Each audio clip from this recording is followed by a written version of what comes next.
कधी कधी शाळेत असे विद्यार्थी येतात ज्यांच्या हातात दप्तर नसतं, पण ते मनात घर करतात.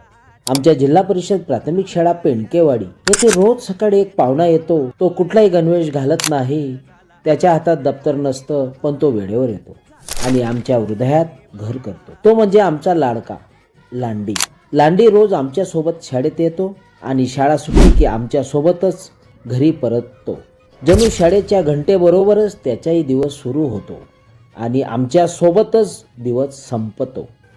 हे बघा मित्रांनो, हा कुत्रा या विद्यार्थ्यांचा आहे आणि त्याला मी रोज 2 पोळ्या त्याच्यासाठी खास आणत असतो, कारण की तो कोणाला कधीच चावा घेत नाही आणि जर बाहेरचं कोण आलं अनोळखी लोक तर त्याला तो भुंकतो आणि आमच्या विद्यार्थ्यांशी खूप प्रेम करतो. या कुत्र्याचं नाव काय ठेवलंय आपण?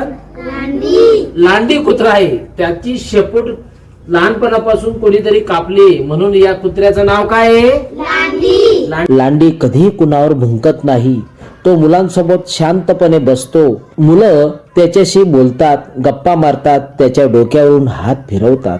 मुलांसाठी तो फक्त कुत्रा नाही, तो त्याचा मूक मित्र आहे. आज जिल्हा परिषद शाळा पेंडकेवाडी फक्त शिकवणारी शाळा नाही, ती माणूस घडवणारी शाळा आहे.